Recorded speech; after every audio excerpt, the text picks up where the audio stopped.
Welcome to this module of Professor Messer's free CompTIA A+ certification training course, and this module is a history of central processing units. We're going to go through a summary of what we might look to expect on the Essentials exam, 220-601.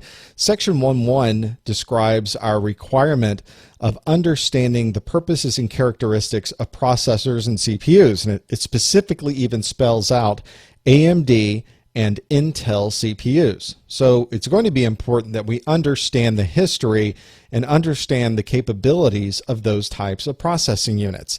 So we're going to talk about the industry itself. We're going to talk a lot about Intel, and we're going to talk a lot about AMD. We'll also talk about the history of 32-bit CPUs. We'll talk about how 64-bit central processing units work today, and we'll also describe what this latest generation of CPUs brings to the table. Now, the CPU industry itself is in constant change, and a lot of this change comes from way back in 1965. A gentleman by the name of Gordon Moore, who happened to be a co-founder of Intel, he had a published article in Electronics magazine, and he said the number of transistors on a chip is going to double about every 2 years.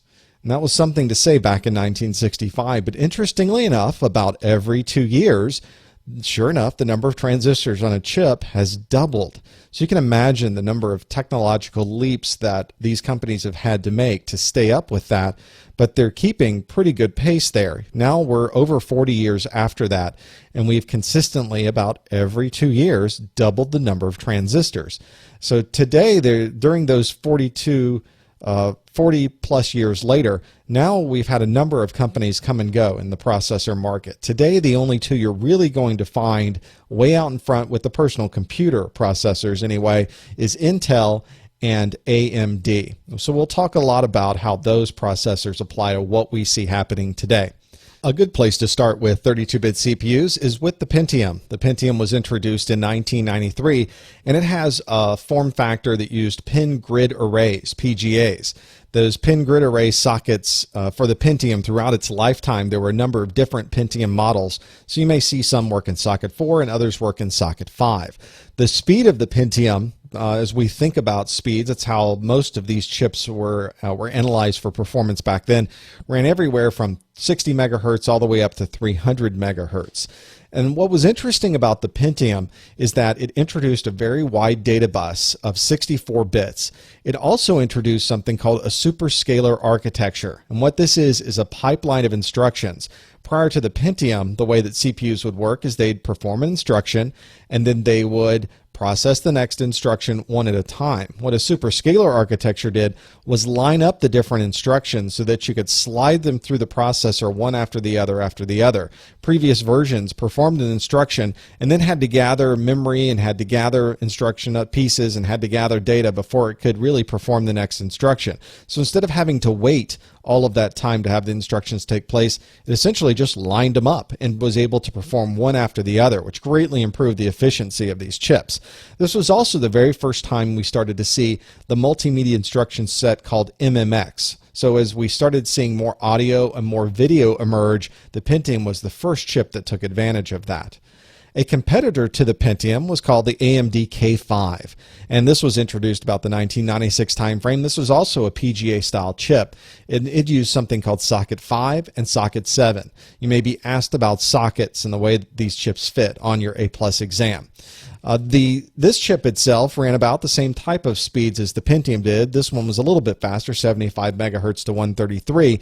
But what we started to find is that the Intel architectures and the AMD architectures had different performance, even though the clock speeds were very similar, because the internals of the chips started getting these new technologies like the superscalar architecture and the MMX instruction set.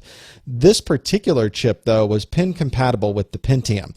So this was a very high performance chip, and many people use this chip on their motherboard instead of a Pentium because of a cost savings associated with it. The next step for processors was Intel's Pentium Pro. In 1995, this PGA-style chip that used socket 8 was introduced, and it got a little bit faster. You can see these speeds of the clock are increasing a little bit, 150 through 200 megahertz with the different models of the Pentium Pro. It wasn't around very long, but it introduced additional pipelines. So not only did we have a superscalar architecture similar to the Pentium, but there were multiple pipelines lining information up so that we could even process information even faster.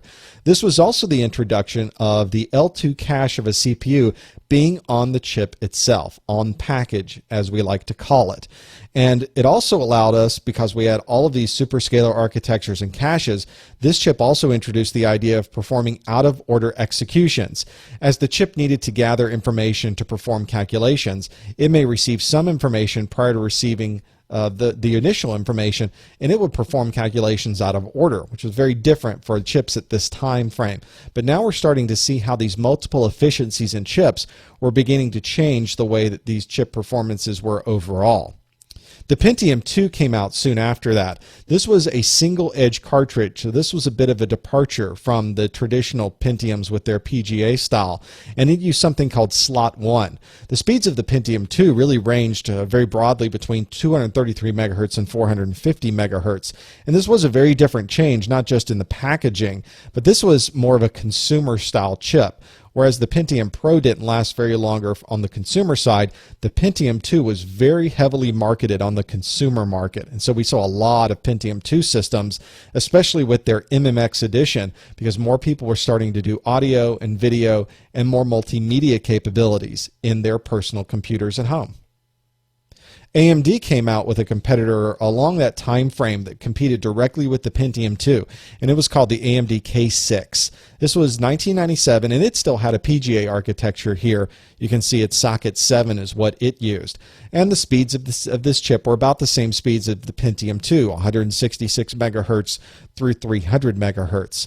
Now, just as Intel introduced a very specialized MMX instruction set for multimedia, AMD also came out with a specialized instruction set for multimedia called 3D Now. This was more for doing graphical type capabilities too. So the gaming market, you'll find, really drives a lot of the things that happen with CPUs, and the 3D Now instruction set allowed a lot more capabilities on the graphical side. And so you'll see these specialized instruction sets are now becoming a very big part of the chips. And they continue to be. As we go through this, you find that a lot of efficiency comes from having those instruction sets. The next chip that came along was the Celeron. The Celeron name even exists today. Celeron is a brand name from Intel that doesn't talk about a specific chip, but really talks about a performance that you can expect to get from your chips. The first time we saw this was with the Pentium 2. And this is something you can think of as a value line. This is the chips that you might want to have if you need a system that doesn't need a lot of processing power, but still needs to be relatively functional. So there were Pentium 3 versions of this, Pentium 4 versions of this, even up to today where you have an Intel Core 2 Duo Celeron style chip. Back during the Pentium 2 days, this Celeron chip had the same style and look as the Pentium 2 chip, but a number of things were less efficient than the traditional Pentium 2, but that also meant that the chip wasn't as expensive, and so there's a cost benefit associated with that as well. The Pentium 3 came out soon after that in 1999. The Pentium 3 had a lot of different styles in its packaging. It had that single edge card. It also had a PGA type packaging. That's what we're seeing here with the Pentium 3. And we're now starting to get in some very high clock speeds with the 450 megahertz finally hitting into that 1.4 gigahertz clock speeds with some models of the Pentium 3. What was a unique feature of this chip is that it introduced a very high-speed L2 cache, and so it was able to do even more processes even faster. The processing improvements inside the chip itself also took it to the next level. The L2 cache really needed to be faster because the chip itself was a lot more functional, a lot more efficient. We were seeing some very large improvements in processing power with the introduction of the Pentium 3. The AMD Athlon came about that same time frame, 1999. It had this classic style, what they called a classic one, which used the slot A. And there was also a model of Pentium called a Thunderbird. This is something you're going to start to see when you look at chipsets. And this is about the time frame as these names of chipsets started to come out, because you saw there was a Pentium 3, and there's a lot of different models of Pentium 3, and the different models introduced different technologies. So as